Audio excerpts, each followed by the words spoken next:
हरे कृष्णा। सभी भक्तों का, भाग्यशाली भक्तों का स्वागत। और किस लिए भाग्यशाली कह रहे हैं उसको हम आपको प्रमाणित करते हैं।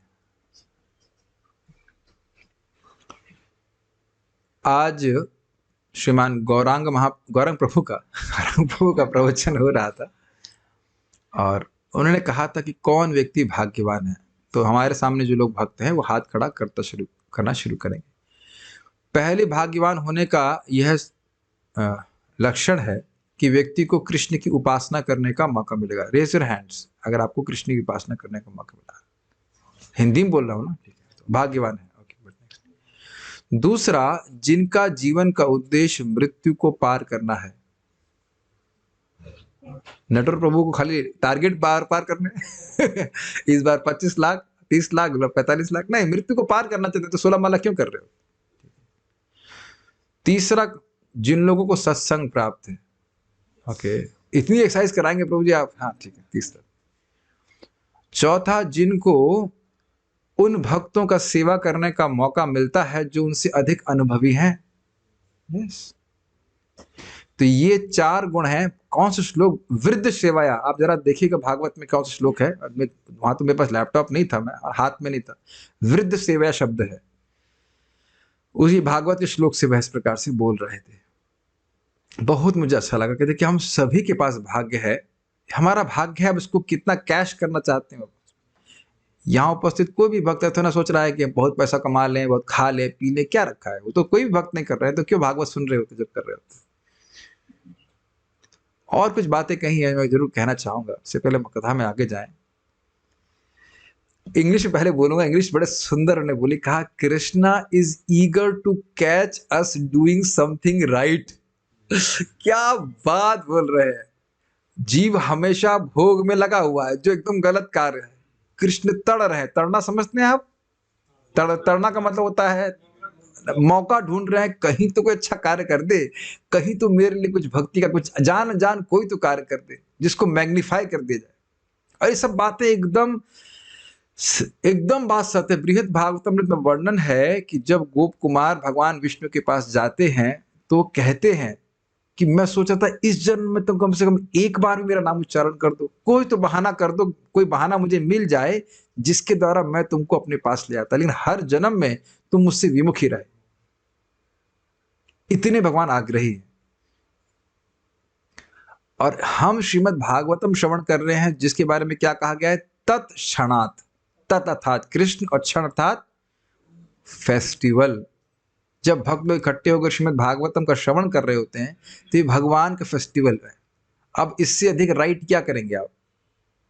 नाम जाप कर रहे हैं, कीर्तन कर रहे हैं, तो स्वयं महाप्रभु बोल रहे हैं, इहा हईते सर्व सिद्धि होए बे तुम्हार, इससे तुम्हारी सारी सिद्धि प्राप्त होगी। यही नहीं, महाप्रभु के वचन है, कृतार्थ होइला आमी सुनाइला हरि नाम। मैं कृतार्थ, भगवान जो आत्म राम है, तीनों लोकों के स्वामी, वो कह रहे हैं कि मैं कृतार्थ हो गया हूं, तुमने मुझे हरि नाम सुनाया। अब हम लोग कुछ नहीं लगेगा, हरे कृष्णा गा दिया, ठीक है, लेकिन आप सोचिए कितना हम राइट चीज कर रहे हैं भक्तों के संग में आकर। बहुत सारी बातें, ये हमको बहुत अच्छी बात लगी थी। एक बात उन्हें और बताई है कि memory of previous experience of pleasure is called habit. पूर्व में अनुभूत जो सुख है उसकी स्मृति को आदत कहते हैं, उसके अनुसार व्यक्ति करता है।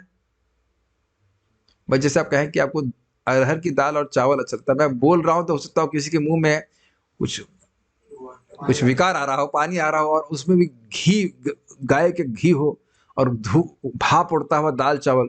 अब बोल रहे हैं तो किसी के मुंह में, तो मेरे मुंह में तो आ ही रहा है, जबकि खाना खा के आया वो भी। मतलब इतना अच्छा लग रहा है कि वो मुझे सबसे पसंद है, अरहर दाल चावल और पूरा घी है ना। इस प्रकार से बहुत चलता है, किसी को राजमा चावल इत्यादि। तो ये बात तो खैर लौकिक लग रही, लेकिन देखिए अगर व्यक्ति रेगुलरली, नियमित रूप से भागवत सुनता रहे, जप करता रहे, तो उसमें भी सुख मिलता है। और फिर एक आदत बन जाएगी ना, इसके बिना रहा नहीं जा रहा। शाम को क्या करना है? भागवत सुननी, जप करना है, और क्या करना है। इसको भूल जाए ऐसा तो ना हो सकता है। इस प्रकार का हमारा जीवन होता ही जा रहा है और भगवान की कृपा से और बढ़ता चला जाएगा। तो ये सब बातें हैं, बाकी तो बहुत सारी बातें करने की, फिर हमारा भागवत छूट जाएगा। लेकिन ये हमको बहुत अच्छा लगा था, कितने भाग्यवान हम लोग हैं। आज हम लोग फिर आगे अर्जुन की बात को सुन रहे हैं। कल यहाँ बात हुई थी कि वो अर्जुन के विलाप के संबंध में कि उन्हें समझाया किस प्रकार से यदुकुल का नाश भगवान ने करा दिया, और अब आज वो श्रीधर स्वामी कहते हैं कि अब वह कुछ और बोलना नहीं चाहते। भगवान कृष्ण ने जो भगवद गीता का उपदेश उनको दिया था उसका ही स्मरण करना चाहते हैं, आगे भी और क्लियर होगा उसको बोल करके अब शांत हो गए और बोलना नहीं चाहते। तो इस प्रकार से हम सुनेंगे, मेरे पीछे बोलिए। यस। देश कालार्थ युक्तानि हृततापोपशमानि च हरन्ति स्मरतश्चित्तम् गोविन्दा विहितानि मे देश कालार्थ युक्तानि हृततापोपशमानि च हरन्ति स्मरतश्चित्तम् गोविन्दा विहितानि मे देश कालार्थ युक्तानि हृततापोपशमानि च हरन्ति स्मरतश्चित्तम् गोविन्दा विहितानि मे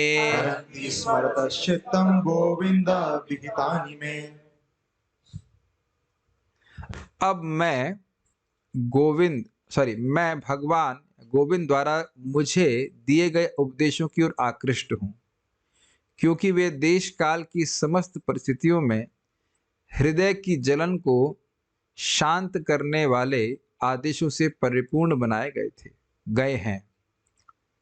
इसको पहले मैं लिंक समझा देता हूं। श्रीधर स्वामी कह रहे हैं, इससे अधिक कुछ भी कहने में मैं समर्थ नहीं हूं। इस अर्थ को सूचित करते हुए उन्होंने कहा, ये श्लोक पहले इसको टीका पढ़ दूंगा, समझ में आ जाएगा। देश कालोचित अर्थ से युक्त तथा मन की पीड़ा को शांत करने वाली गोविंद की बातों का स्मरण करने वाले मेरे हृदय को वे बातें आज भी आकृष्ट करती हैं। तो आप समझ में आ रहा है, ये समझ में आ रहा है कि श्लोक एकदम से क्यों बोलना शुरू कर दिए। अर्जुन कह रहे हैं कि अब मैं और कुछ नहीं बोल सकता। भगवान ने जो भगवद गीता का उपदेश मुझे दिया था, जो सभी देशों के अनुसार युक्त है, सभी काल के अनुसार युक्त है, अर्थ की दृष्टि से युक्त है। युक्त मतलब समीचीन है, ठीक है। युक्त का अर्थ समझते हैं आप लोग? देखिए, युक्त का अर्थ जुड़ा हुआ नहीं होता है। युक्त का अर्थ होता है सूटेबल, अप्रोप्रिएट, इंग्लिश में कहा जाता है। उपयुक्त कहते हैं, सही है, सही बोल रहे हैं। युक्ति तर्क बोल रहे थे, सही बात बोल रहे हैं। जायज बात बोलते हैं आप लोग। जायज उर्दू समझते हैं आप लोग, जायज नहीं समझते। गलत बात नहीं बोलना, बोलते जायज बात बोलिएगा। ऐसे सही इस अर्थ में युक्त कहा जाता है। और मन की पीड़ा को शांत करने वाले गोविंद की बातों का स्मरण करते हुए मेरे हृदय की बात वो आकृष्ट हो रहा है। तो लिंक समझ में आ गया एकदम से क्यों बोल रहे हैं? अब देखिए, देश कालार्थ युक्तानि, देश काल और प्रयोजन उपयोगी। देश का मतलब होता है स्थान, किस स्थान पे क्या बात करनी है ये सबको पता नहीं होता है।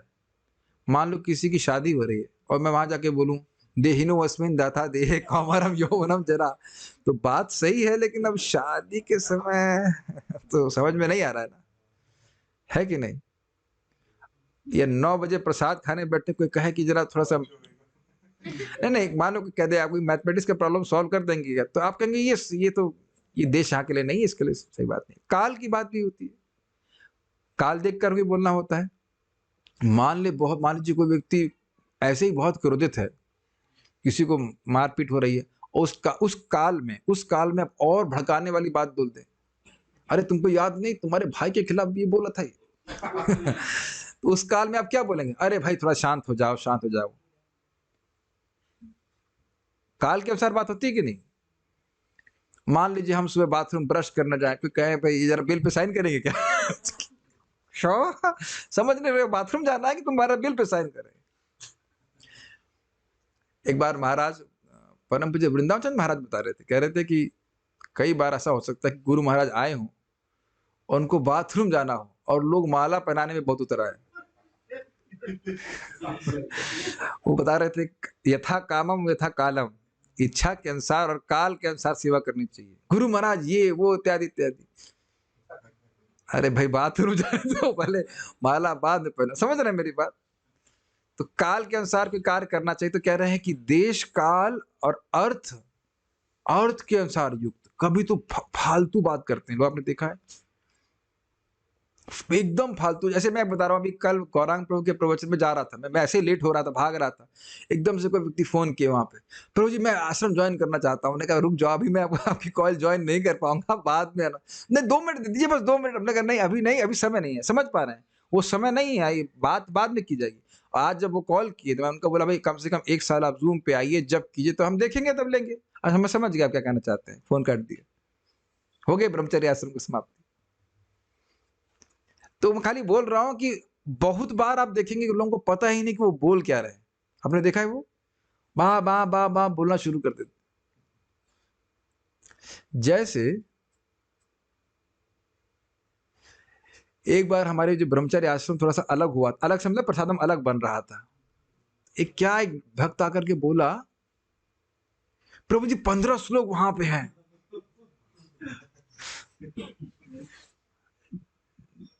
150 लोग थे ना, 500 लोग थे, कुछ तो क्या 400-500 लोग वहां पे प्रसाद पा रहे हैं और इतना कम रोटी बन रही है, क्या कुछ तो बोले थे, तो कोई प्रयोजन नहीं था,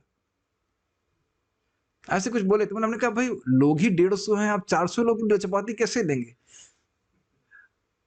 तो फिर उसने सोचा कि वो क्या बोल रहा है कुछ, या ऐसे एक बात, हाँ ये तो मुझे अच्छे से याद है, ये वाला तो बात तो मुझे ठीक से याद नहीं याद है। उस समय हाथ धोने का स्थान थोड़ा बाहर था, ईस्ट वाली दीवार की तरफ था, और रिपेयर मेंटेनेंस में हम टेम्पल कमांडर थे जो भी है, तो वही मैं प्लेट धुला, तो उस दिन पानी नहीं था। अरे भाई यहाँ तो पानी कभी होता ही नहीं है। मैं कल आप कैसे धुले आप बर्तन, कैसे अपनी प्लेट धुले थे? आपने देखा इस प्रकार से? तो अर्थ की दृष्टि से भी युक्त नहीं लोग बोलते हैं। और अब आपको दो एक बड़ी स्पष्ट बतलाओ, भाई मैं भगवान को नहीं मानता। क्यों नहीं मानते? क्योंकि इस्कॉन वाले घर छोड़ देते।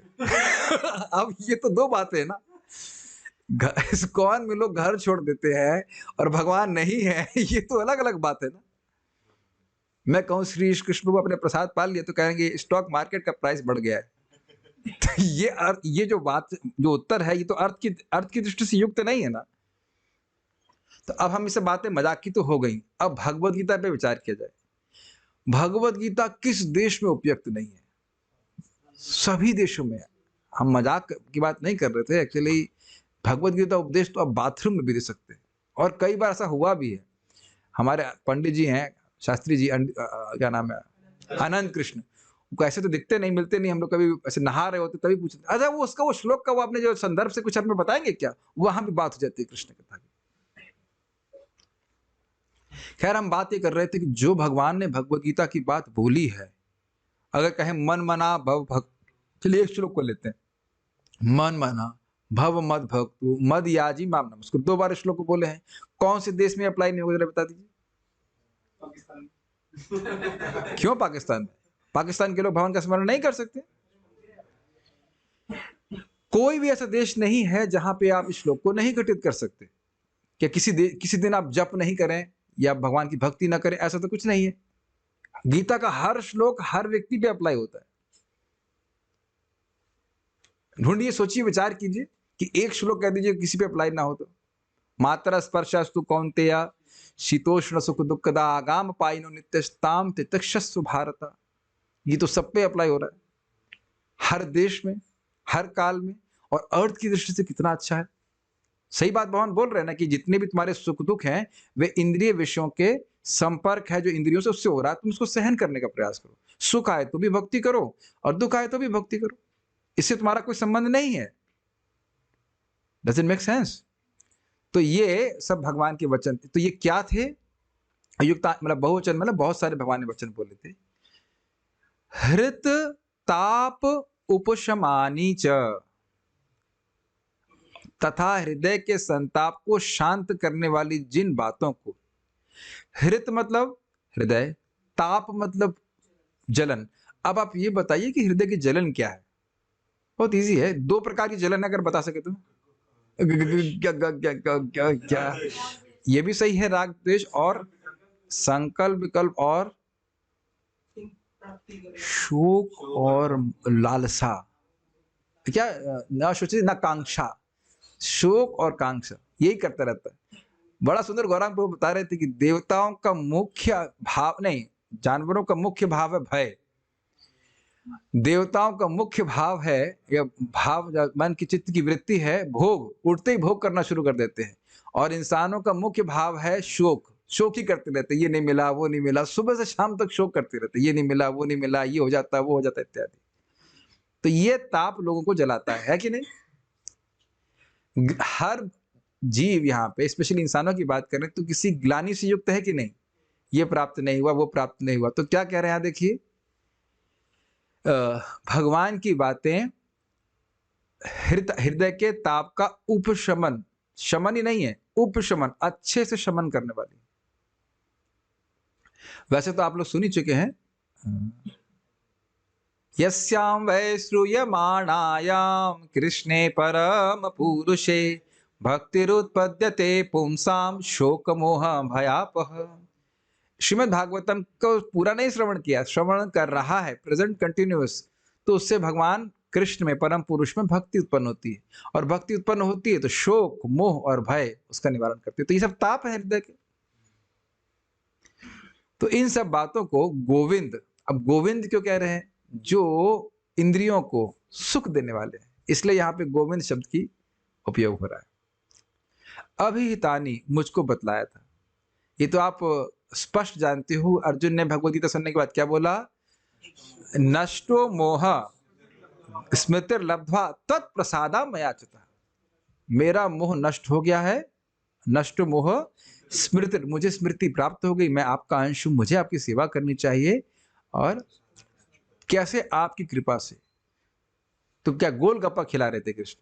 उक्ति, आज मैं फिर मुझे स्मरण आ रहा था भागवत का शब्द उक्ति भी साधुओं की सहायता सबसे अधिक शब्द के द्वारा होती है, शब्द के द्वारा होती है सबसे अधिक सहायता। बाकी किसी भी रूप में आप कहें प्रसाद मिल गया, कृपा मिल गई, जो कुछ है, लेकिन सबसे अधिक सहायता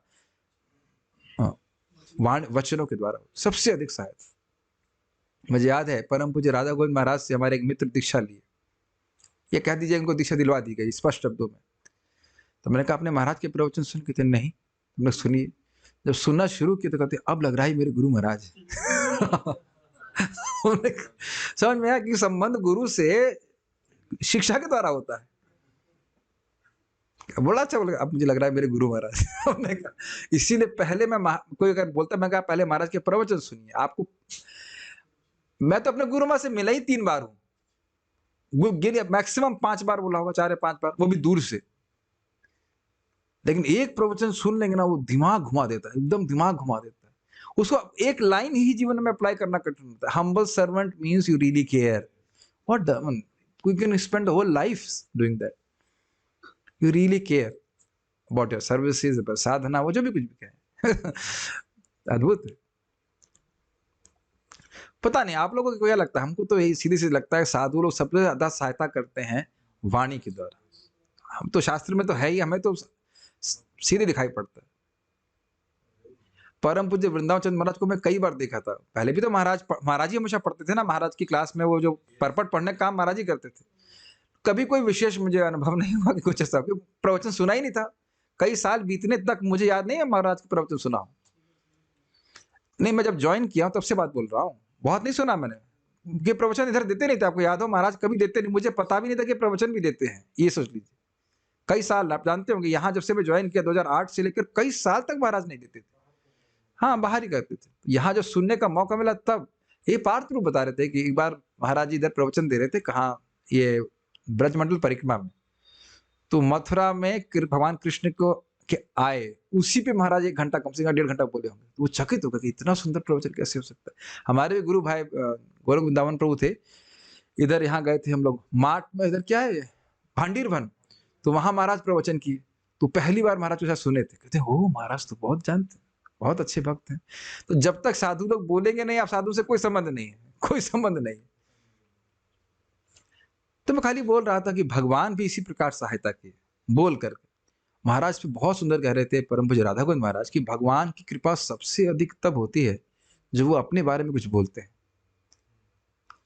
बहुत अच्छी बात है कि नहीं तो हम भगवान को कैसे जानेंगे बताइए। तो भगवत गीता भगवान बोल रहे हैं, और देखिए बोल भी किस भावना से रहे, वक्ष्यामि हित कामया। ये शब्द मुझे बहुत अच्छा लगा, तुम्हारी हित कामना से बोल रहा हूँ। सोचिए भगवान कृष्णा कितने ऊंचाई से सोच रहे होंगे, हम लोग सोच भी नहीं सकते ना कि हमारा हमारा किस क्या हित है, हम सोच नहीं जान रहे हैं। और भगवान वो सोच करके बोले, यानी एक एक अक्षर, एक एक शब्द भगवत गीता का हमारे परम हित के लिए है। कभी सोचा आपने इस पर थोड़ा सा मनन कीजिए, वक्ष्यामि तुम्हारे, और एक्चुअली वो अर्जुन को लक्षित के लक्षण नहीं, वो आपको बोल रहे हैं कि तुम्हारी हित कामना से बोल रहा हूं। अब हित, कृष्ण की क्या क्षमता है हित कामना की, असीमित है ना। और वो सब कुछ उनके शब्दों में व्यक्त हो रहा है। और ये आपको पता होना चाहिए कि भगवान भगवत गीता से अभिन्न है, श्रीमद् भागवतम से अभिन्न है, उनका तेज उसमें वो रखे। तो इस प्रकार के वचनों को स्मरतः, उन सबों का स्मरण करने वाले, मैं चित्तम हरंती, मेरे चित्त को भी बातें आकृष्ट करती हैं।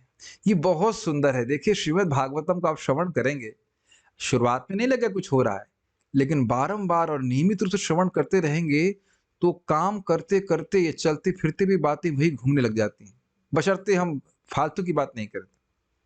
ये शुरुआत में आपको नहीं लगता, लेकिन आप नियमित रूप से श्रवण करेंगे ना, लोग बाहर से नहीं समझेंगे कि आप क्या सोच रहे हैं, लेकिन कॉन्स्टेंटली यू कैन मेडिटेट, और दुनिया को देखने की और लोगों से दुनिया की देखने की दृष्टि भी परिवर्तित हो जाती है। दिस इज वेरी, भगवान का बहुत बड़ा उपहार है हम सभी लोग के लिए। जैसे मैंने आपको अभी बताया कि आज गौरांग प्रभु ने कितनी सुंदर बात बोली, तो अगर चित्त को आकृष्ट नहीं करती वो बात, तो मैं आपके सामने क्यों रखता। अभी आप प्रैक्टिकल देखिए ना, सुबह हम सुन के आए, हमको बहुत अच्छी लगी है। मैं कई बार आप लोगों को बोलता हूँ परम पूज्य राधा गोविंद महाराज ये बोले, ये श्रीला प्रभुपाद जी ने ये बोला, तो चित्त को आकृष्ट करने वाली बातें तभी तो मुझसे आ रही ना वापस। Does it make sense. इसमें यहाँ पे हम लोग को और कुछ मैं कहना चाहूंगा, प्रभुपाद जी ग्रंथ अगर आप पढ़ते हैं या मान लीजिए कोई प्रवचन आप सुन रहे हैं, तो उसमें कुछ अच्छा लगा वो आप उसको नोट कर लीजिए, और बाद में अगर आप अपना नोट्स कॉपी देखेंगे तो वो सारी बातें हैं जो आपको अच्छी लगी, और वही आप शेयर कर सकते हैं। आज भी प्रभु जी बता रहे थे कि जो प्रवचन में आप सुन रहे हैं उसका 25%, और जो बाद में इस पर चर्चा करेंगे वो और 25% वो दिमाग में जाएगा। आज आपने ये सुना, आज आपने सुना, और एक लाइन आपके एक दिन की भक्ति के जीवन को दे सकती है। मेरी बात समझ में आई।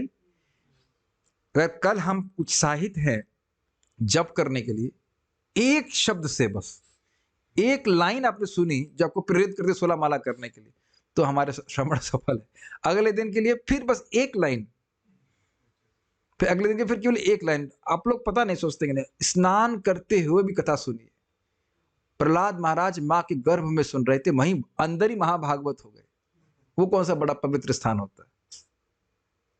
और आप देखेंगे, और ये भी देखेंगे, सब लोग सुबह उठते ही ब्रह्म मुहूर्त में तो कथा अमृत जैसी लगती, जो मैं करता हूं मैं वो बोलता हूं, ऐसा नहीं बोल रहा हूं करने के लिए, खुद नहीं करता, अमृत जैसी लगती है।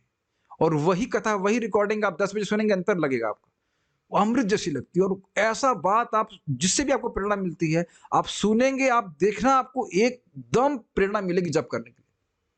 कुछ भी, कोई भी कथा लगा दीजिए आप, जो प्रामाणिक भक्त हैं, आपको प्रेरणा मिलेगी जब करने के लिए। दिस इज अमेजिंग, बहुत अच्छी बात है।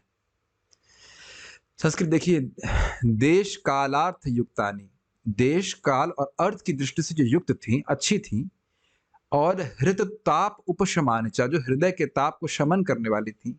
हयंति स्मरत चित्तम, मेरे चित्त को मैं जब स्मरण कर रहा हूं तो आकृष्ट करने वाली। गोविंदा, क्या चीज तो कह रहे हैं, गोविंद अभिहितानि में, जो भगवान गोविंद, जो इंद्रियों को संतुष्ट करने वाले, मन को प्रसन्न करने वाले हैं, उन्होंने जो बातें मुझसे कही थी। तात्पर्य, यहां पर अर्जुन का संकेत भगवत गीता के उपदेश की ओर है, जिसे भगवान ने कुरुक्षेत्र के युद्ध स्थल पर प्रदान किया था। आगे बातें और क्लियर होंगी इसमें। भगवान के द्वारा दिए गए भगवत गीता के उपदेश न केवल अर्जुन के लाभ के लिए थे, अपितु समस्त देशों तथा समस्त काल के लिए है।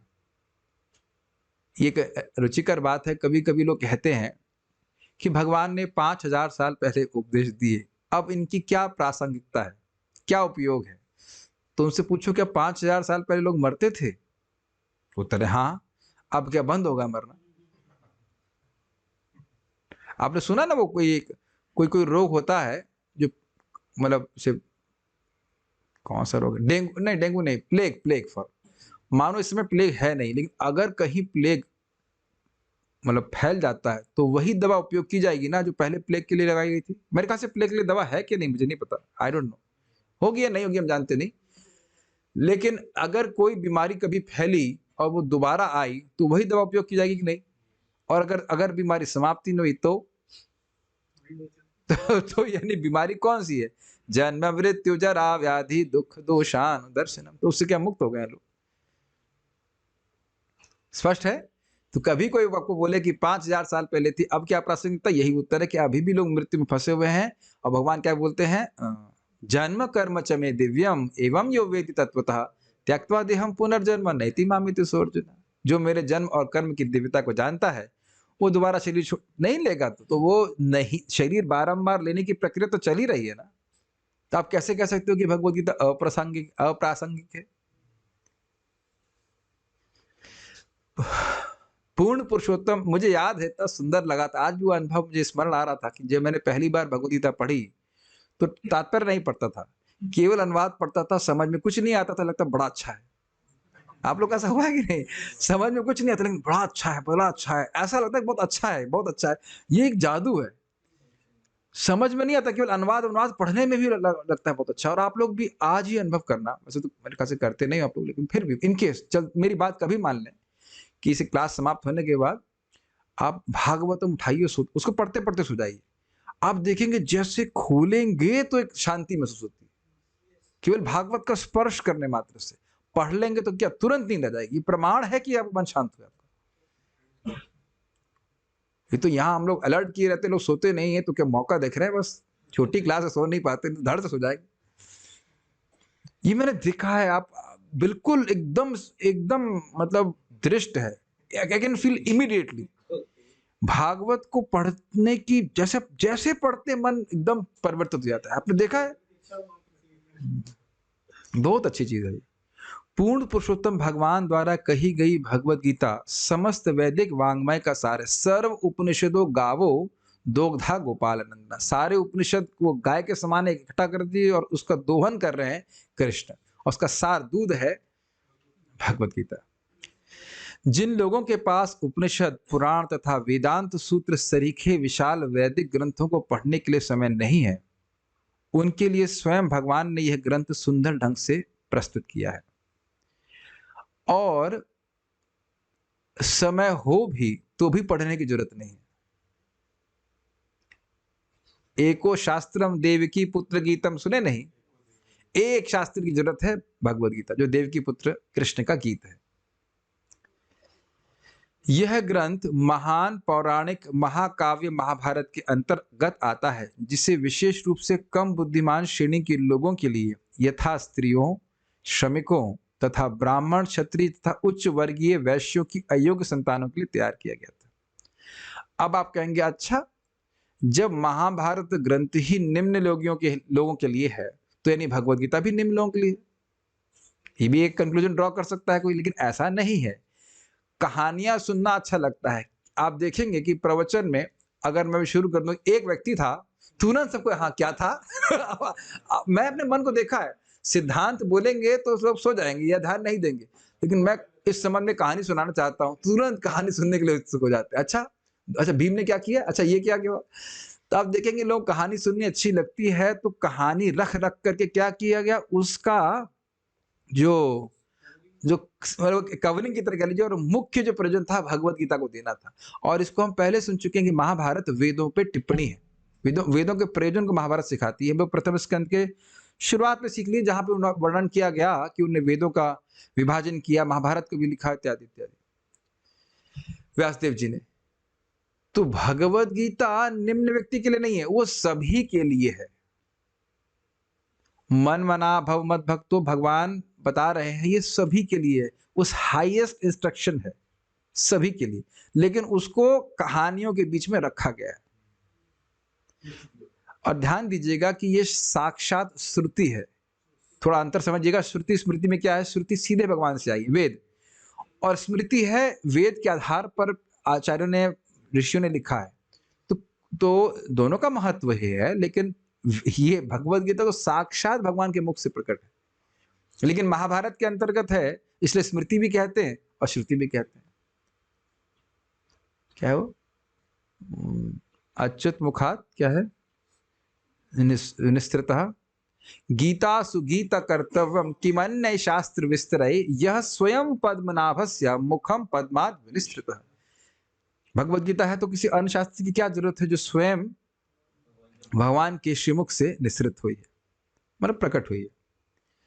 अर्जुन यानी सभी के लिए, अर्जुन के मन में कुरुक्षेत्र के युद्ध स्थल में जो समस्या उठी थी वह भगवत गीता की शिक्षाओं से हल हो गई थी। अब जबकि भगवान पृथ्वी के लोगों की दृष्टि से ओझल हो चुके थे और अर्जुन अपने पराक्रम तथा प्राधान्य को खोने जा रहा था, तो उसने पुनः भगवत गीता की महान शिक्षाओं का स्मरण करना चाहा, क्योंकि वह लोगों को शिक्षा देना चाह रहा था कि न केवल समस्त प्रकार के मानसिक क्लेशों में सांत्वना दिलाने के लिए, अपितु संकट उपस्थित होने पर बड़ी बड़ी कठिनाइयों से निकलने के लिए भगवत गीता से निराकरण किया जा सकता है। देखिए, जो भगवत गीता नहीं पढ़ते, शास्त्र श्रवण नहीं करते, छोटी सी समस्या बहुत बड़ी हो सकती है। अभी हम नाम नहीं लेंगे, लेकिन पता नहीं वो भक्त यहाँ पे भी हैं कि नहीं। उनकी माता जी की मृत्यु हो गई तो एकदम डिप्रेशन में चली गई, पूरी पूरी रात नहीं सो पा रहे हैं। हमने कहा हम तो पिताजी का संस्कार करके आए, स्नान किया, जाकर दीपदान करके आ गए, अगले दिन प्रसाद खा रहे हैं, जब कर रहे हैं, क्या दिक्कत है। इसी आसन पे महाराज बोल रहे थे कि देखिए यही अंतर हो जाता है, जब नियमित रूप से शास्त्र श्रवण करते हैं तो वही तथाकथित दुख, पहली बात तो दुख लगेगा नहीं, और अगर होगा भी दुख तो आप अभिभूत नहीं होंगे। ये बहुत बड़ा अंतर है। अब क्या किसी के माता पिता नहीं मरने वाले हैं? यस, नहीं मरने वाले, क्योंकि कोई मरता है भी नहीं। आपको पता है कोई नहीं मरता है? कोई नहीं मरता है, केवल ड्रेस चेंज होती है कि नहीं? और अगर आप भक्ति कर रहे हैं भाई, पिता, सिंपल सी बात भाई, जो व्यक्ति का संस्कार यहाँ होता है ब्रज में, वो मुक्त हो जाता है, तो क्या टेंशन लेना है। और उसके बाद आकर मैंने दीपदान किया, कुछ रह जाएगा तो वो पार हो जाएंगे उसमें। आकर के दीपदान का हो गया साहब, क्या उसमें करना है, वो सारे पूर्वज उद्धार हो जाएगा तो पिताजी का तो छोड़ ही दीजिए। अब मेरी बात समझ रहे, बार बार शास्त्र श्रवण करने से शास्त्र का अपने आप वो डाइजेस्ट रहता है, उसमें शास्त्र के अनुसार ही चलते हैं। यहाँ प्रभात क्या, मैं उदाहरण दे रहा हूँ कि छोटी सी बात, माता की मृत्यु, क्या माता जी अमृत पी के आई थी? कोई नहीं पी के आई, इज इट नॉट? छोटी सी बात से इतना व्यक्ति अभिभूत हो जा रहा है।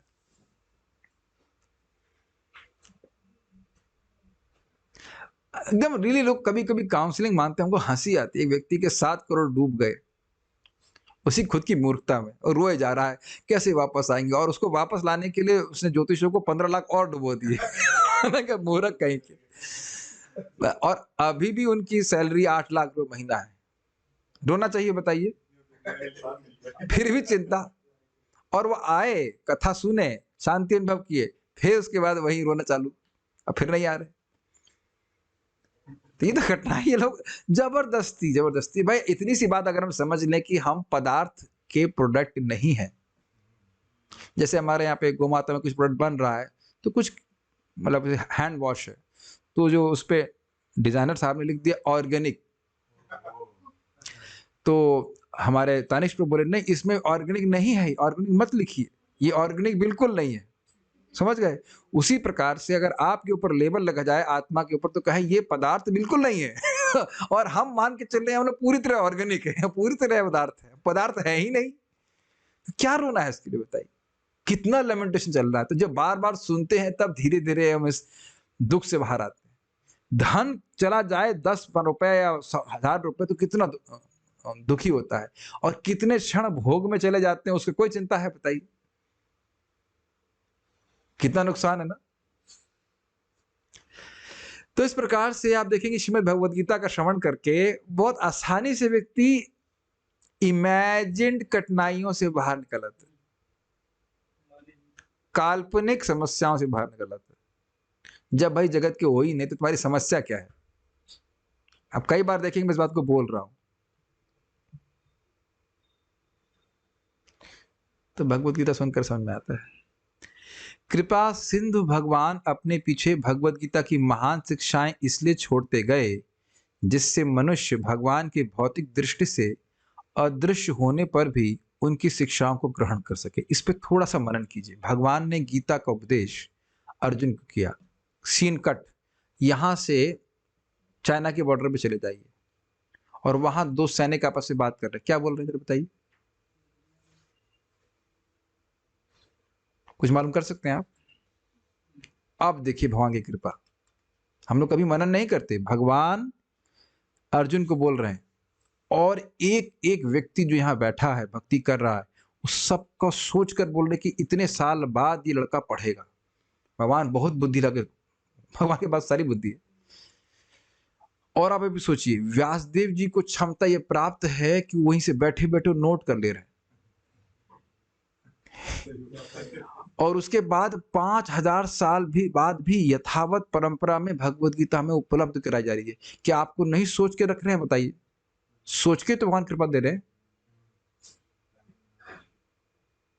आज कोई ग्रंथ आप पढ़ रहे हो, फॉर ग्रंथ नहीं मतलब पुस्तक पढ़ रहे हैं, concept of physics, S C Verma for example पढ़े होंगे आप, पढ़े ना? आपको लगता है 5000 साल बाद भी पढ़ाई जाएगी? 500 साल बाद भी पढ़ाई जाएगी या 100 साल बाद भी पढ़ाई जाएगी, इसमें भी संदेह है। गलत तो नहीं कह रहे हैं। अब 5000 साल तक, पुरानी बात छोड़ दिए, 5000 साल तक भगवत गीता को भगवान ने प्रिजर्व करवाया है, व्यवस्था बनाई है कि ज्ञान बना रहे। श्रील प्रभुपाद जी को, महान आचार्य को भेज रहे हैं। ये कुछ कृपा नहीं भगवान की? बताइए कितने ब्रह्मांड हैं, बताइए कितने ब्रह्मांडों की बात कर रहा हूं, और इस जगत में भी कितने सारे ग्रह हैं और यहां भी कितने सारे देश हैं। कल की बात मैं फिर रिपीट करूंगा, हमारी मोनोपोली है भक्ति प्रचार करने में, कोई है ही नहीं कंपटीशन, किसी पास ज्ञान ही नहीं है। इस्कॉन कृष्ण भावना आंदोलन के पास जो ज्ञान है भगवत गीता का वो है ही नहीं मार्केट में। उसको यथावत प्रस्तुत किया जाए, कस्टमर अवेलेबल है, भूखे हैं ग्रहण करने के लिए। बहुत मुझे अच्छा लग रहा है ये बात कि भगवान गए लेकिन ये व्यवस्था बना के गए कि इस ज्ञान को परंपरा में प्राप्त कराया जाए। क्यों? क्योंकि मैं क्योंकि इसमें मैं डाल दे रहा हूं, क्योंकि भौतिक इंद्रियों से परमेश्वर का अनुमान कोई नहीं लगा सकता। जब तक भगवान अपने से स्वयं से अपनी बात नहीं बताए जीव कभी समझ नहीं सकता। इसलिए भगवान जो बोले अपने बारे में उसको रिकॉर्ड करवा कर रखवा दे कि वो समझ जाएंगे। समझ में आ रहा है? लेकिन भगवान अपनी अचिंत शक्ति से पदार्थ के माध्यम से बद्ध जीवों की इंद्रियों द्वारा अनुभूति के जाने के लिए अवतार ले सकते हैं, क्योंकि पदार्थ भी भगवान की प्रकट शक्ति का दूसरा रूप है। तो एक बार आप प्रश्न कर रहे थे कि भगवान पदार्थ को स्पिरिट में कैसे परिवर्तित करते हैं, तो देखिए इसी प्रकार से करते हैं। भगवान विग्रह के रूप में वैसे वो भौतिक पदार्थ लगता है लेकिन वो भगवान एक्चुअली साक्षात भगवान है। ऐसा नहीं है कि वो पदार्थ में भगवान है, वो भगवान है। जब आप स्वयं, हम सब लोग भक्ति में प्रवृत्त और बढ़ जाएंगे तब तो अनुभव करेंगे ये तो साक्षात भगवान है।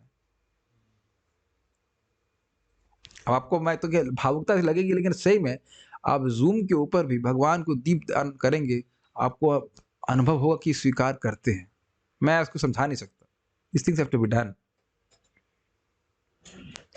Simply has to be done. मैं छोटी सी बात बोलूंगा। चंडीगढ़ में कोई भक्त हैं, ब्रह्मचारी, नाम नहीं जान रहा, पार्थ लोग बता रहे थे, तो पुजारी है कई सालों से।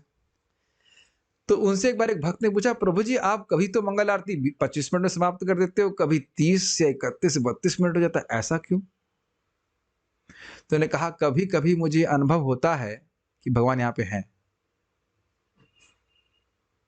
भगवान कृपा करके कुछ, भगवान तो हमेशा ही है लेकिन जो सेवा कर रहे हैं तो कभी कभी थोड़ा सा अपने को वो जो उनका जो अपने को छुपा के रखे हुए हैं उसको प्रकाश कर देते हैं। महाराज समझा रहे थे इसी बात को कि हम लोग तो महामाया से ढके हुए हैं लेकिन भगवान भी योग माया से अपने को ढके रहते हैं। किन के लिए? जिनकी कोई लालसा नहीं है। और अब आपको मैं ऐसी बात बोलूंगा जो बहुत सुंदर बात महाराज ने बोली थी, परम पूज्य वृंदाचंद महाराज ने, कि कह रहे थे कि देखो 3-9-15 पे महाराज बोल रहे थे, कह रहे थे कि देखो जैसे कोई नाटककार होता है ना, वो जब देखता है कि जो क्या कहेंगे उसको, ऑडियंस को क्या कहेंगे हिंदी में? जनता तो दर्शक तो दर्शक आए हैं और नाटक देखने के लिए उत्साहित हैं तो और भाव प्रस्तुत करता है। तो उसी प्रकार से जब कोई व्यक्ति भजन कर रहा है, हरे कृष्ण मंत्र जप कर रहा है, उसके हृदय में लालसा है कि कृष्ण का दर्शन मुझे प्राप्त हो, तो यही नाम उसके हृदय में लीला को स्फुरित करा देगा। लालसा होनी चाहिए व्यक्ति की। बहुत मुझे अच्छा लगा था। मैं खाली बोल रहा था कि भगवान पदार्थ नहीं है, वो अपने को पदार्थ के द्वारा प्रकट करा सकते हैं, बशर्ते हमारी सेवा करने की इच्छा है। प्रभुपाद जी बोलते हैं लोग 10,000 किलोमीटर से दूर आते हैं दर्शन करने के लिए, और यहाँ हो सकता हो जो चाय बनाने वाला मंदिर के सामने वो भगवान के पास जाता ही ना हो, नहीं जाते इस प्रकार। अरे हम तो कभी भी चले जाएंगे, ऐसे करते करते कभी नहीं जाते। इस तरह भगवत गीता यह भगवान की कोई भी प्रामाणिक शास्त्रीय शब्द अभिव्यक्ति भी भगवान का अवतार है। भागवत, भगवत गीता, ये सब भगवान से अभिन्न है। भगवान की ध्वनि अभिव्यक्ति में और स्वयं भगवान में कोई अंतर नहीं। कोई भी मनुष्य भगवत गीता से वही लाभ उठा सकता है जो अर्जुन ने भगवान की व्यक्तिगत उपस्थिति में उठाया था। और इसको मैं फिर आपका ध्यान आकृष्ट करूंगा, कई बार मैं बोला हूं कि हम लोग भगवत गीता किससे सुनते हैं? संजय से सुनते हैं, है कि नहीं? समझ में आया? संजय धृतराष्ट्र से बात कर रहे हैं तो वही बात तो सुन रहे हैं ना आप। तब को लगता है कभी कि हम संजय से सुन रहे हैं? आपको हमेशा लगता है कि हम भगवान से सुन रहे हैं। ये परंपरा का लाभ है। तो अगर हम भगवत गीता ठीक से समझते हैं और किसी व्यक्ति को परंपरा में दे रहे हैं ज्ञान, तो उसको वही लाभ प्राप्त हो रहा है जो साक्षात भगवान से सुनने को मिलता है। ये भावुकता की बात नहीं है। उदाहरण समझ लीजिए कि कभी घर में किसी के कुर्की होती है, कुर्की समझते हैं, जब्त कर लेते हैं, तो उसका जो नोटिस आता है वो नोटिस देने के डीएम नहीं आता है, कोई चपरासी या पीवान वगैरह कोई भी होता है वो भेज देता है। तो आप यही मानते हो कि डीएम का आदेश आया। अभी तो नहीं कहते ए चपरासी तुम कौन होते हो बोलने वाले। उसकी यही योग्यता है कि जैसा यथावत डीएम ने दिया है वही आपके सामने प्रस्तुत कर दे रहा है। ठीक है ना?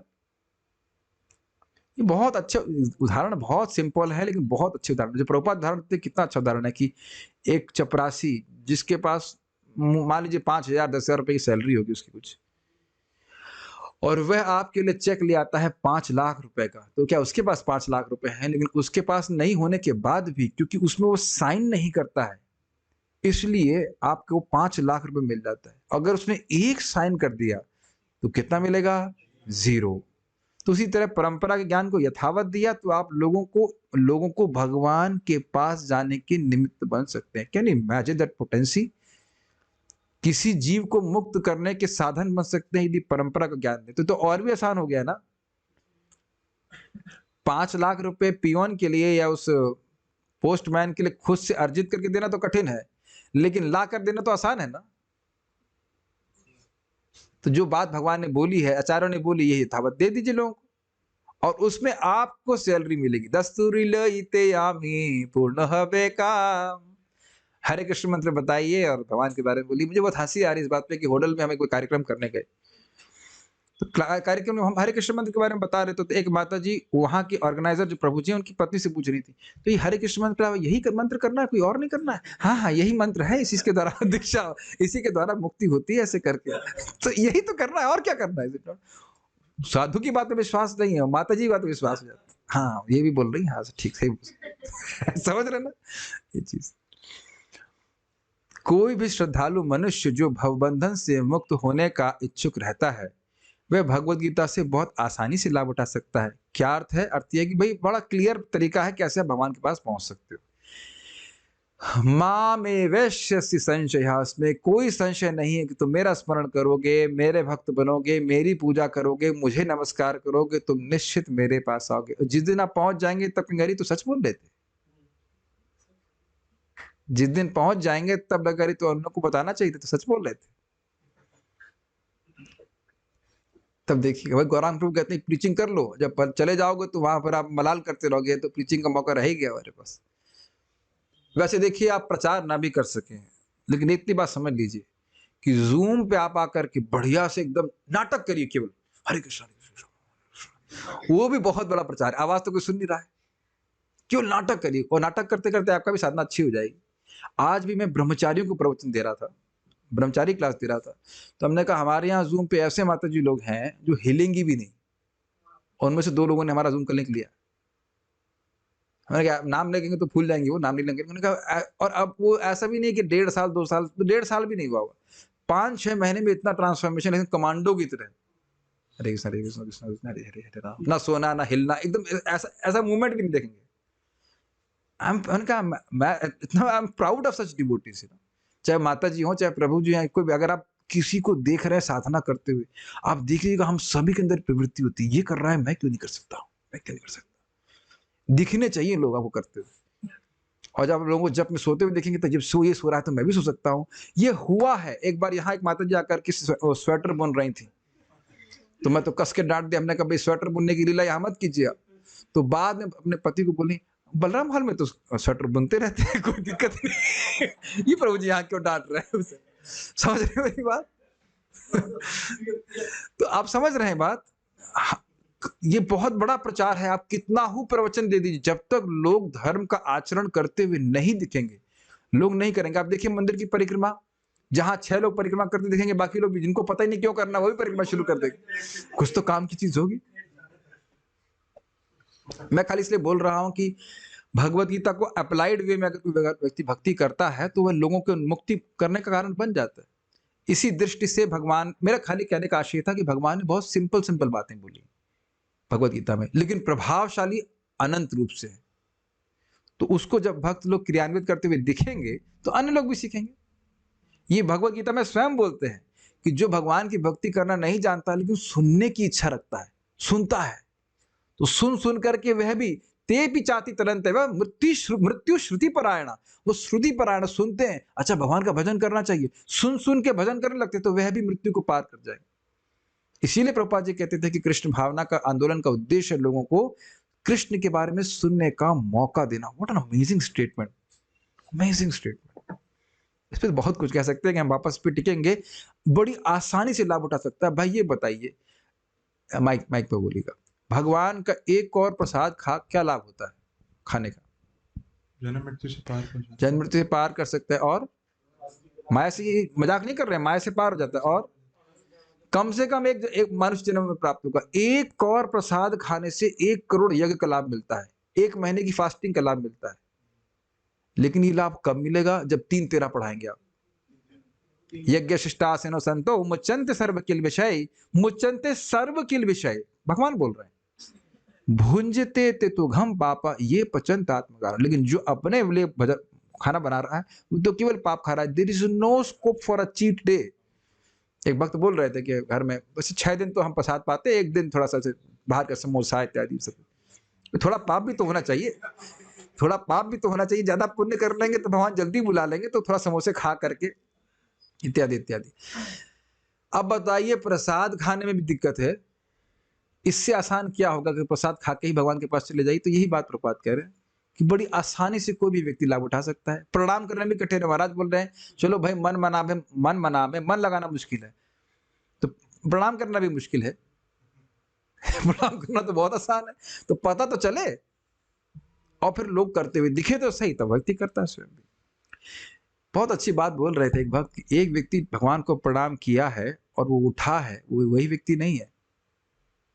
वही उसमें लिखा पाप वही छोड़ देता। जो ठाकुर जी को प्रणाम करते, यमराज जी कहते मैं उनको प्रणाम करता हूँ, ये सब लिखे गए शब्द है शास्त्र के। यमराज जी कहते मैं उनको प्रणाम करता हूँ जो भगवान को प्रणाम करते। सी बारंबार जब शास्त्र सुनेंगे तो आपको प्रेरित होना होगा, प्रेरित होंगे ही, आप हुए बिना नहीं रह सकते भगवान की सेवा किए बिना। यानी भगवान ऐसी बात नहीं बोल रहे हैं जो आप कर ही ना पाओ, ये बात बोल रहे हैं, युक्त बात बोल रहे हैं। इसी दृष्टि से भगवान ने अर्जुन को उपदेश दिया, मानो उसे इसकी आवश्यकता थी, अर्थात अर्जुन को आवश्यकता नहीं थी, हमें आवश्यकता थी।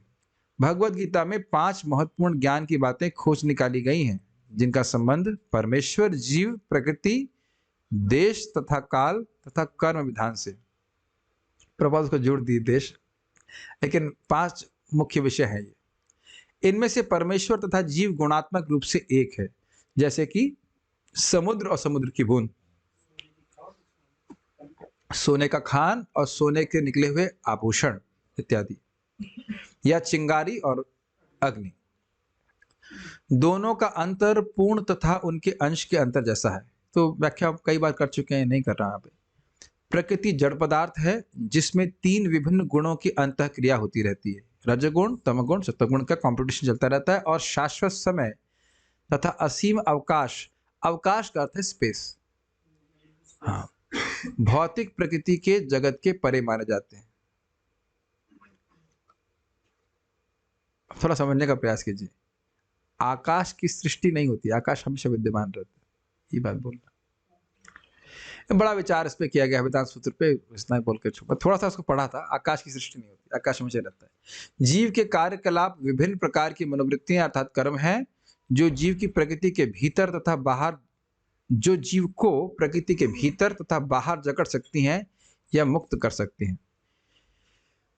इसका अर्थ समझना चाहिए। कर्म के बारे में बोल रहे हैं प्रभुपाद जी। कर्म भौतिक कर्म करने से व्यक्ति जगत में बन जाता है, बस इतनी बात बोल रहे हैं। इन सभी विषयों की संक्षिप्त व्याख्या भगवत गीता में हुई है और इसके आगे प्रभुत्व करने के लिए श्रीमद् भागवत में भी उसका विस्तार किया गया है। तो एक बड़ा अच्छी बात है, क्योंकि कहेगा कि जब मुझे पूछा गया था, IIT में एक लड़का पूछ रहा था, जब गीता में जब बोला गया है कि किम अन्य शास्त्र विस्तरई, कोई और शास्त्र विस्तार करने की क्या जरूरत है, तो भागवत क्यों लिखी। तो देखिए भगवत गीता में जो सिद्धांत बताए गए हैं उसी का विस्तार भागवत में हुआ। भागवत का भी विषय अलग नहीं है, ध्यान दीजिएगा। ये जो 5 विषय हैं, भगवान, जीव, प्रकृति, काल और कर्म, ये किसके विषय हैं? ये वेदांत सूत्र के विषय, और यही भगवत गीता के विषय। और वेदांत सूत्र की टीका क्या है? श्रीमद् भागवतम। तो श्रीमद् भागवत के भी यही 5 विषय। समझ में आ रहा है इस बात को? ठीक है। इन 5 विषयों में से परमेश्वर, जीव, प्रकृति तथा देश काल शाश्वत हैं, लेकिन इनमें से जीव, प्रकृति तथा काल परमेश्वर के नियंत्रण में रहते हैं। बड़ा स्पष्ट है। जो स्वयं परम तथा किसी अन्य नियंत्रण से पूरी तरह स्वतंत्र होते हैं, सर्वतंत्र स्वतंत्र हैं वो। काल किस प्रकार से भगवान के नियंत्रण में रहता है? काल शक्ति का उपयोग भगवान करते हैं कि नहीं जब सृष्टि करनी होती? Is it not simple? जीव भी इसी प्रकार से। परमेश्वर परम नियंता है। जीव की भौतिक गतिविधि अनादि है, लेकिन इसे आध्यात्मिक गुण में स्थानांतरित करके ठीक किया जा सकता है। जो बात नहीं समझ में आ रही बस उसी को बोलूंगा। भोग वासना पे आधारित किए गए कर्म को भौतिक गतिविधि कहा जाता है, भौतिक कार्य। और ये कब से है? प्रभुपाद स्पष्ट बोल रहे हैं, अनादिकाल से है। लेकिन इसको आध्यात्मिक गुण में स्थानांतरित करना, ट्रांसफर करना है। बोलना बंद नहीं करना है, भगवान के लिए बोलना है। खाना बंद नहीं करना है, भगवान का प्रसाद ग्रहण करना, इत्यादि बात समझ के जो कर्म हम जगत में करते हैं, जो बांधते हैं, उन्हें भगवान के लिए करना है। इस तरह ये भौतिक गुणात्मक प्रतिक्रियाओं में नहीं रह जाती। भगवत गीता का प्रवचन, ये हरे कृष्णा कीर्तन, ये कोई भौतिक कर्म नहीं है। ये बात प्रभुपाद कह रहे हैं। भगवान तथा जीव दोनों प्रबुद्ध हैं, कॉन्शियस हैं, और उनकी पहचान जीवित शक्ति के रूप में होती है। आप लोग सब जीवित हैं कि नहीं? बस यस बोलते तो समझ में आ गया, नो बोलते तो भी समझ में आ जाता। ठीक है। लेकिन प्रकृति की अवस्था जिसे महतत्व कहते हैं, उसके अंतर्गत जीव अपनी गलती से पहचान करता है कि वह भगवान से भिन्न है। अब ये थोड़ा समझाना पड़ेगा। प्रधान प्रकृति की अव्यक्त अवस्था होती है, जिसमें गुण साम्य अवस्था में रहते हैं। आप कहेंगे प्रभु जी फिर वही बात, मुझे पता है कि फिर वही भूल जाते हैं लोग। अब तो याद हो गया। क्यों याद हो गया? इतनी बार बोला है तो याद हो गया, नहीं तो याद नहीं रहता। और उसमें भगवान अपनी काल शक्ति और जीव शक्ति का क्षोभ करते हैं। उससे क्या होता बताओ? भूल गए? उससे गुणों में डिस्टरबेंस होता है। अब याद आ रहा है? जैसे जैसे बोलते जा रहे थे ना, अपने देखो अंधकार होता है और नहीं टॉर्च होता है, तो खाली थोड़ा थोड़ा दिखता है जितना बोल रहा है। पूरा प्रकाश नहीं आ रहा। तो उससे बाद महतत्व की सृष्टि होती है, जिसमें काल शक्ति, जीव शक्ति होती है। और वहां से सृष्टि होती है तो जीव भौतिक जो शरीर की सृष्टि की होती है, उसमें उन जीवों को बिठा दिया जाता है उनके कर्मों के अनुसार, इच्छाओं के अनुसार, और वे अपनी पहचान शरीर से करके उसके अनुसार कार्य करते हैं। ये प्रपात कह रहे हैं कि महतत्व में बैठ करके वह यह सोचने लगता है कि उसका स्वरूप भगवान से अलग है। अपनी पहचान बेसिकली वह पदार्थ से करने लगता है। ये बात। वैदिक वाङ्मय की पूरी योजना ऐसी भ्रांत धारणा को निर्मूल करने के निमित्त है और इस तरह जीव को भौतिक पहचान के भ्रम या मोह से मुक्त करती है। ये लाइन समझ में आई? सारे वेद का प्रयोजन ये है कि अनादि काल से जो जीव अपनी पहचान इस शरीर से ही कर रहा है, इस अविद्या के रोग को निवृत्त किया जाए। ये बात अब उसका बहुत बड़ा विस्तार है कि वो बिल्कुल नहीं नियम पालन करना चाहता। अरे तुम भोग करना चाहते हो ना, हाँ हाँ भोग करना चाहते हो, ऐसा करो, तुम करिए नियम पालन करो कर्मकांड के। यहाँ की क्या स्त्री मिलेंगी, तो कर्मकांड करो, अप्सरा मिलेंगी। अच्छा ठीक है, बताइए कौन सी नियम कर लें? तो कम से कम वो वेद का नियम तो पालन करना शुरू करता है। ये तो हमने देखिए प्रचार में भी किया है। अब कुछ लोगों को बोला भाई, जैसे मान लो किसी के पुत्र की इच्छा है, और ये मैंने नहीं किया, मैं तो खैर बोल ही रहा हूँ। मैंने कहा आप नरसिंह कवच पढ़िए, उसमें लिखा है बहुपुत्र भवती भवेत। अब बाकी वो करते हैं नहीं करते, लेकिन जब ये सुन रहे हैं, और ये सत्य बात है, मिलेगा भी, लेकिन फिर धीरे धीरे इसमें शुद्ध भी हो जाता है व्यक्ति।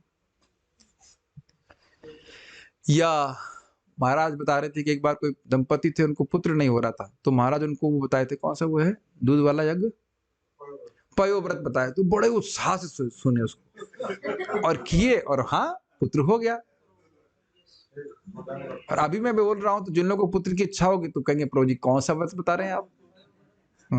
तो समझ रहे ना, इच्छाएं हैं, लेकिन अगर इस प्रकार, इसीलिए भागवत में इस प्रकार की श्रुतिफल रखेंगे। अरे आओ भागवत सुनो, भागवत विषय सुन रहा है, कोई भी इच्छा पूर्ण हो जाएगी। ये मेरे शब्द नहीं है, चक्रवर्ती पाद इसको लिखे हैं, ठीक है। लेकिन मूल बात यह है कि केवल इसी बात में नहीं फंसाए रहे, उसका हृदय शुद्ध होता चला जाए, शुद्ध होते होते अपनी पहचान भगवान के सेवक के रूप में वह कर सके। ये बात जब यह भ्रम, मोह, ज्ञान तथा वैराग से समूल नष्ट हो जाता है, तो जीव कर्ता तथा भोक्ता दोनों का उत्तरदायित्व संभालता है। भगवान में भोग की भावना वास्तविक है, लेकिन जीव में ऐसी भावना मात्र मन चाही इच्छा है। मतलब जब मैं पदार्थ हूं नहीं, तो पदार्थ का भोक्ता बनने की भावना ये मूर्खता है। ये बात बोल रहे हैं। भावना का यह अंतर ही दो स्वरूपों का, भगवान तथा जीव का अंतर है। अन्यथा भगवान और जीव में कोई अंतर नहीं होता। अतः जीव सदैव एक साथ एक तथा भिन्न होता है। भगवत गीता का सारा उपदेश एकमात्र इसी सिद्धांत पर आधारित है। भगवत गीता में भगवान तथा जीव दोनों को सनातन कहा गया है, और भगवान का धाम जो भौतिक आकाश से बहुत दूर है उसे भी सनातन कहा बताया गया है। परस्तस्मात् भावन्यो व्यक्तो व्यक्ता सनातन।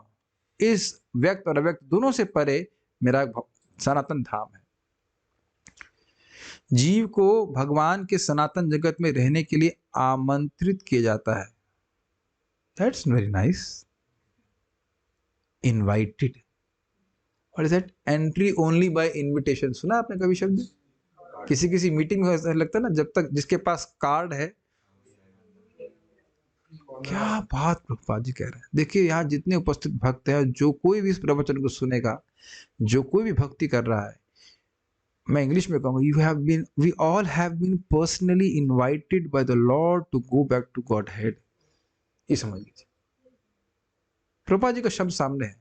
जिस भक्त को यहाँ भक्ति करने का मौका मिला है, कर रहा है, वो किसी भी आश्रम का हो, उन सब को, हम सब लोगों को न्योता दिया गया है कि भगवान के पास आ जाइए।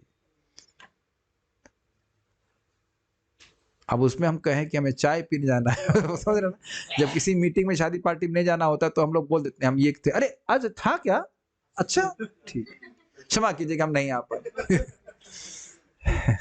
ऐसा करते कि नहीं? प्रभुपाद जी के तात्पर्य कितने अद्भुत है ना। मैं कई बार इसको कहा करता हूं, यदि हमने भगवान के धाम नहीं जाना होता तो आप इस्कॉन के संपर्क में नहीं आते। हाँ, छोड़ देंगे तो निश्चित बात है कि नहीं जाना चाहते। आमंत्रित किया जा रहा है, दरवाजा खुला है, उसके बाद भी मैं न जाऊं तो हमारी इच्छा।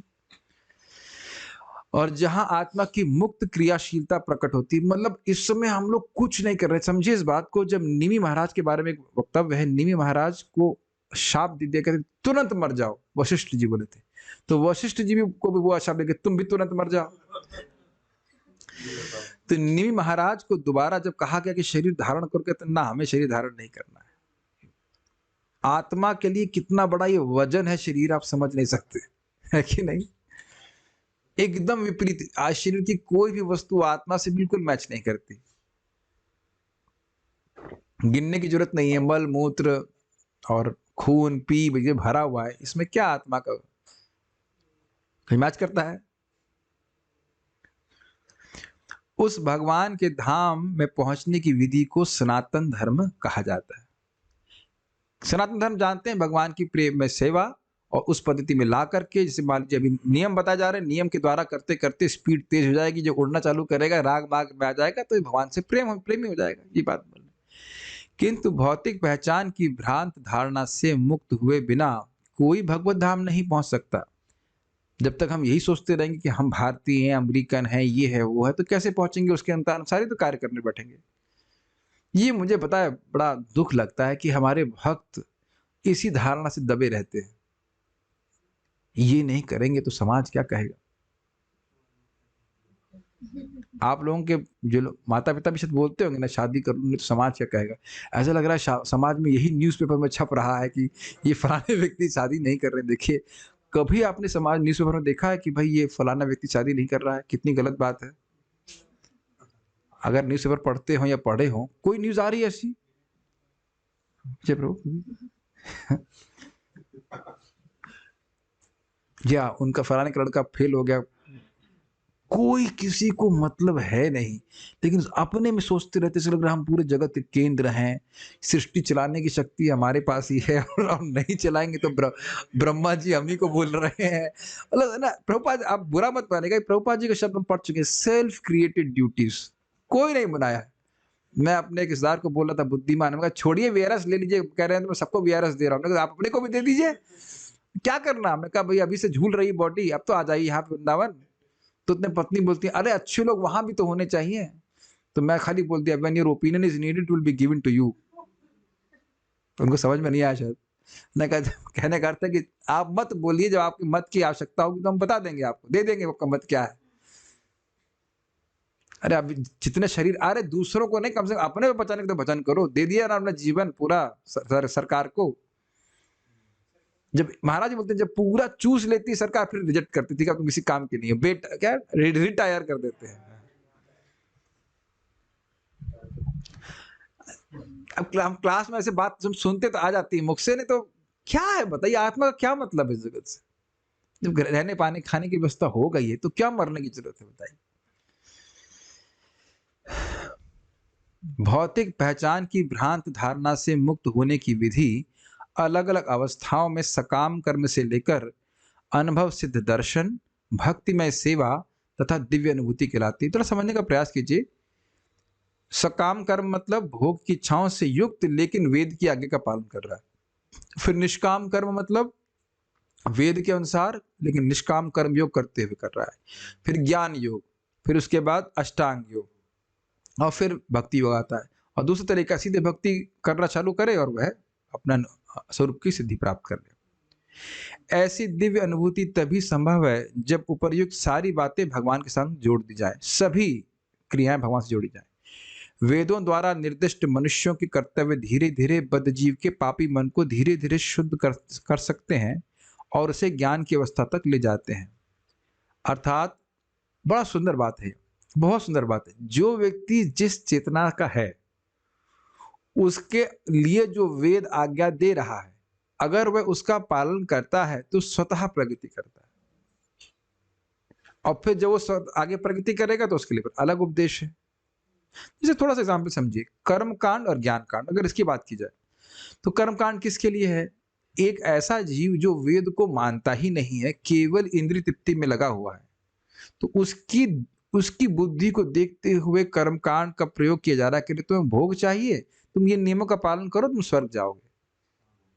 अगर उससे कह दिया जाए कि तुम आत्मा हो, तुम ध्यान करो, उस बिल्कुल नहीं सुनने वाला है। तो कम से कम वह वेद की आज्ञा मानने लग जाए।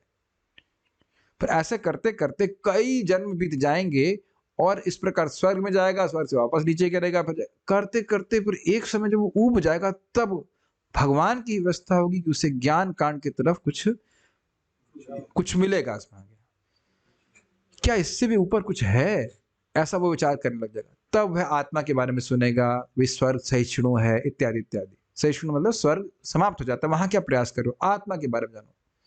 लेकिन अभी भी भक्ति तक नहीं पहुंचा है,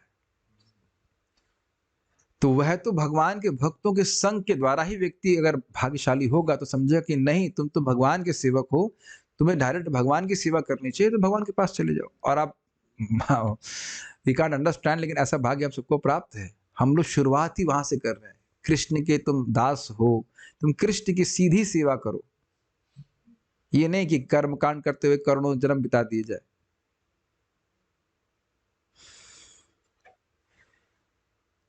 जन्म कोटि हंसाम अपि यद व्याजहार, करोड़ों करोड़ों जन्म को एक नाम उच्चारण नष्ट कर देता है।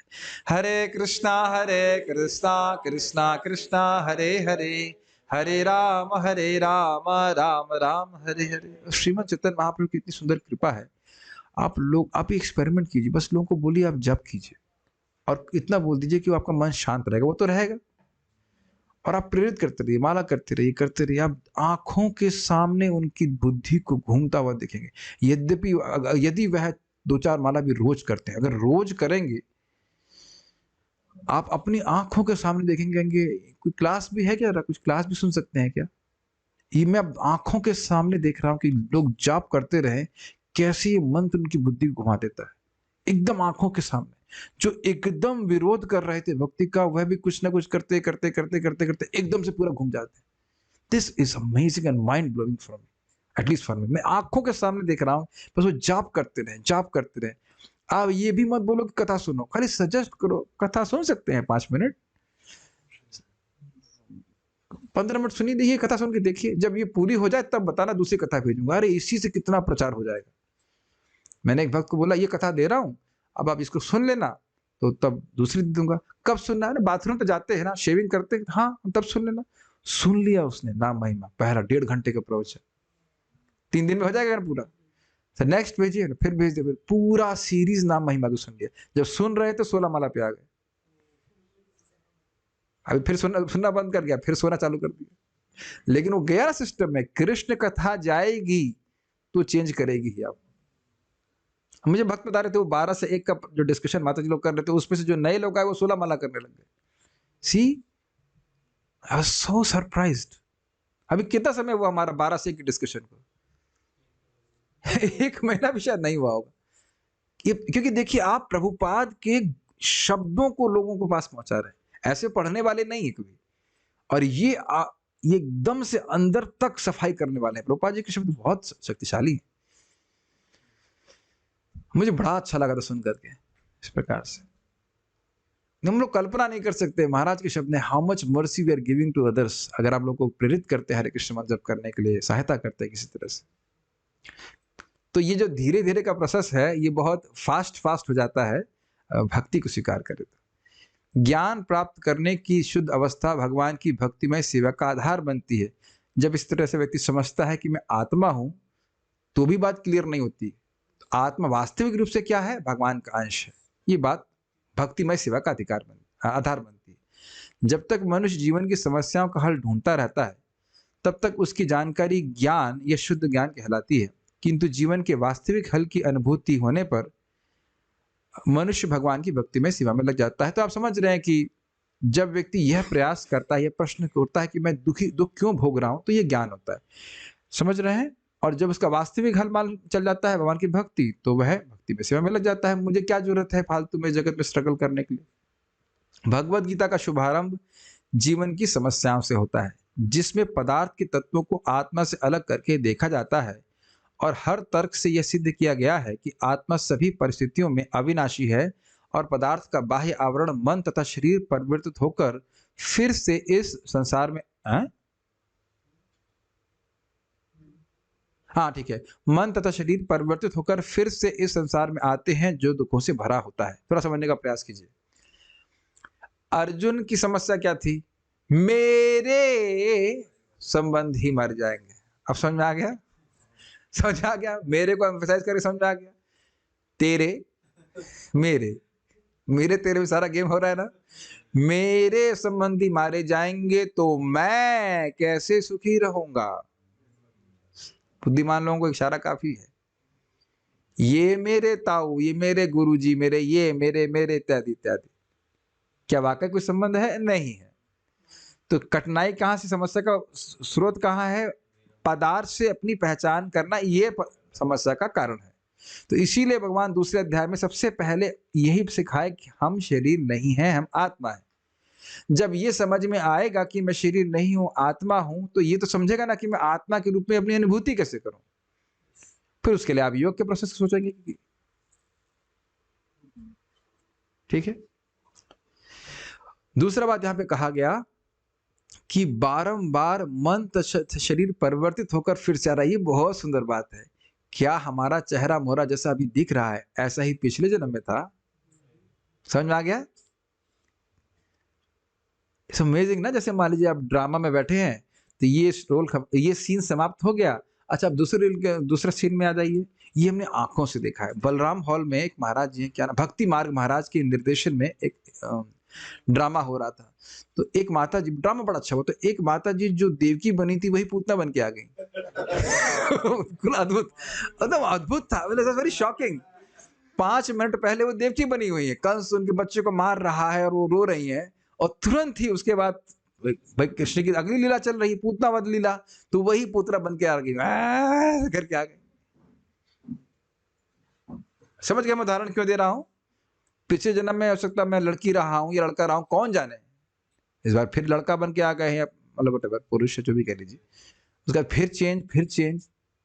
ये बात पे अगर थोड़ा सा भी मनन करेंगे तो व्यक्ति इस जगत की जो so called self created duties है, कम से कम उनसे तो अनासक्त हो जाएगा। कभी कभी देख पाते हैं या नहीं देख पाते इसे, कि ये जन्म उसका, फिर ये जन्म उसका। हाँ, इंग्लिश में कहते हैं डूइंग द नीडफुल, जो आवश्यक है वो करें, लेकिन एब्जॉर्ब नहीं होना चाहिए। इसके लिए कथा जरूरी है। दिन में चाहे हमारा क्या कहते हैं इंजन हिल गया उधर उधर, नाव हिल गई हो, फिर शाम को उसको ठीक करें, फिर सुबह आके साधना करें। मैं आज सोच ही रहा था कि इतना व्यक्ति कमा रहा है शरीर चलाने के लिए, लेकिन ये नहीं पूछता है कि शरीर क्यों चलाए। ये कोई नहीं पूछता ना, शरीर क्यों चलाए? क्योंकि शरीर चलाना होता है। जैसे महाराज कह रहे थे, कोई पेट्रोल पंप पे जाए, कहे भाई कहाँ जा रहे हो, अरे ना वो पेट्रोल फूकना है इसलिए गाड़ी चला रहे हैं। पेट्रोल फूकने के लिए तो गाड़ी नहीं चलाते ना। कितना सुंदर बात है ना। बारंबार पदार्थ, हमारा मन और शरीर परिवर्तित होकर के आ रहा है, फिर इस जगत में लेके आ रहा है। फिर हम लोग को याद नहीं अपना पिछले जन्म,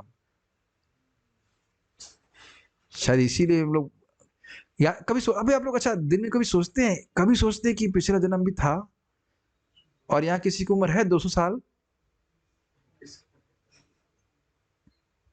बहुत पुरानी बात तो नहीं है ना। मेरी उम्र, इस बॉडी की उम्र 39, तो 50 साल पहले मैं किसी एकदम अलग अवस्था में था कि नहीं।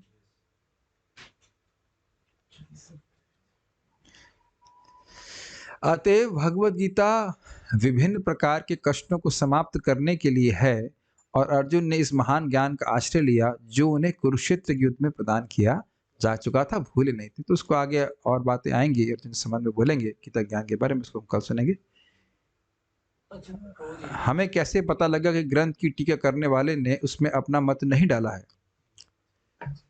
अगर आपको पता है कि क्या है, अगर कहें कि चांदी ठीक है कि नहीं, तो उसकी कसौटी होती है।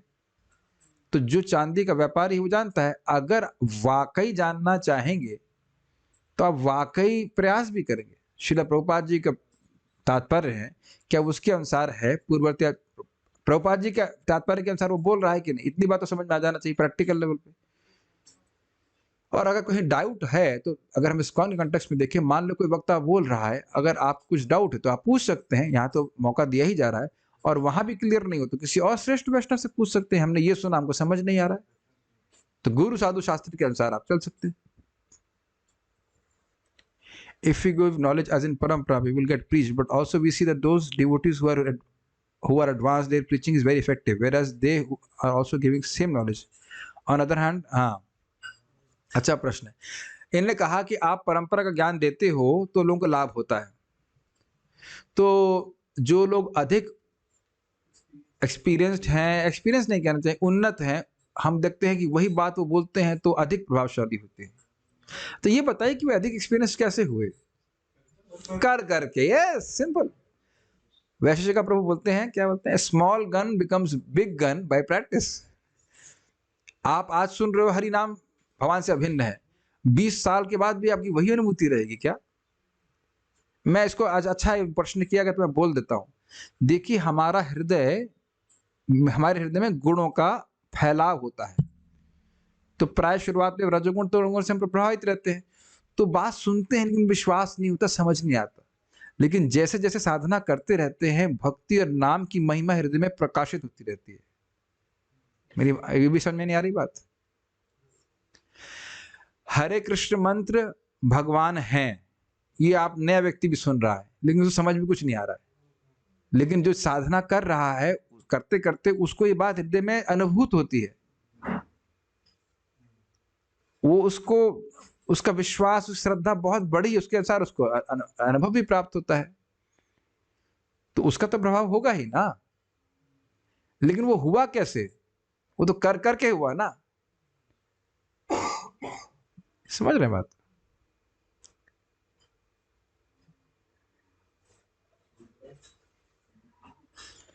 कह रहे हैं कि उत्तर सटीक होता है लेकिन लोगों को समझ में नहीं आता। देखिए, अगर लोगों को समझ में नहीं आता तो आपको कैसे समझ में आ रहा है?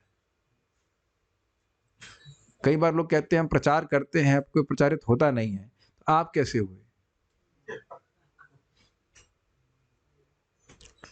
देखिए, एक बात मैं हमेशा नेटवर्क पर उसे डिस्कस करता हूं, और ये सेम बात हमारे एक कस्टमर, हमारे रिश्तेदार भी हैं, कस्टमर बोल रहे थे कि भाई, कलयुग में धन देने के बाद भी आपको शुद्ध वस्तु प्राप्त नहीं होगी।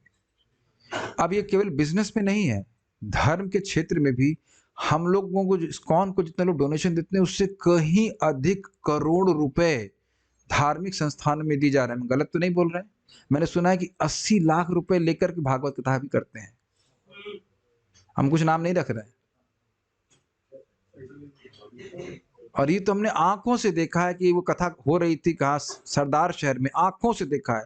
बाहर चाय का स्टॉल है, लोग चाय पी के जा रहे हैं, कथा सुनने आ रहे हैं, कथा सुनने के बाद बाहर आते हैं, फिर चाय पी रहे हैं। इसका मतलब कथा में भी नहीं बताया गया कभी कि चाय मत पियो या इत्यादि इत्यादि। बोल देंगे तो फिर कम नहीं हो जाएगा? समझ रहे हैं? ये मैंने आंखों से देखा। कुंभ मेला में इतना भव्य बना रखा है, क्या कहते हैं, पंडाल पंडाल, आप कल्पना नहीं कर सकते, अद्भुत। पूरा किला बना दिया थर्माकोल से। कैन यू इमेजिन कितना पैसा खर्च हुआ होगा? आंखों से देखा, अंदर जाके देखा। उस सच्चिदानंद की प्राप्ति करनी है, उस सच्चिदानंद की प्राप्ति करनी है, नहीं बता रहा है किसकी करनी है।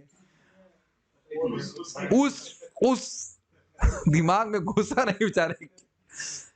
कितना मतलब दुख लग रहा था, मगर देखो ये लोग कब तक नहीं समझ पाएंगे कि कृष्ण की प्राप्ति करनी कितना सिंपल है, पंथास्त कोटि इत्यादि। तो यही चीज हम, तो मैं क्यों बात बोल रहा था, हमने प्रोडक्ट को सही रखना है, और निश्चित ऐसे लोग हैं जो कृष्ण भावना को स्वीकार करने के लिए, इसका मूल्य देने के लिए उत्सुक है। ये बात निश्चित ऐसे लोग हैं। नहीं तो महाप्रभु क्यों कहते पृथ्वी त्याचे नगर आत्मिक राम, सर्वत्र प्रचार मोरे होपे मोरे नाम। कोई लेने वाला ही नहीं होता तो आप लोगों ने कैसे लिया? तो उसकी प्योरिटी को बनाए रखिए, चाहे 2 लोग आए, चाहे 5 लोग आए, चाहे 3 लोग आए। आज ही गौरांग प्रभु बता रहे थे ना, प्रचार करने जाते थे 8 लोग 9 लोग आते थे। एक बार कहे प्रचार करने कोई नहीं आया, मृदंग बजा रहे हैं अकेले, फिर धीरे धीरे करके 2 4 5 15 लोग ऐसे करके आए। ठीक है, हाँ माइक पे पूछिए, अगर माइक पे बोलिए। हाँ जीवात्मा हाँ, नरक में कष्ट भोग करके आते हैं, उसके बाद बोलते हैं मुझे कुछ याद नहीं आता, तो कह रहे हैं कि कोई व्यक्ति नरक में दुख भोग के आया है तो वो कहता है मुझको याद नहीं है।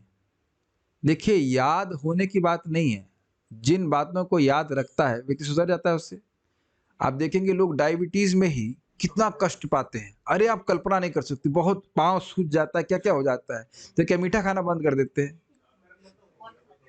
और प्रपा उदाहरण देते हैं, वो जो स्त्री संग आदि करने के कारण व्यक्ति बहुत दुख पाता है, बीमारियां हो जाती हैं, तो क्या स्त्री संग करना छोड़ देते हैं? तो केवल अगर स्मरण हो जाएगा उसकी वजह से गंदी आदत छूट जाएगी, ऐसा नहीं होता है। गंदी आदत छूटेगी वैष्णव का संग करने से, चाहे स्मरण हो या नहीं हो। ठीक है, okay, so we shall stop here. Shrimad Bhagavatam की जय, श्रील प्रभुपाद की जय, ताई गौर प्रेमानंदे।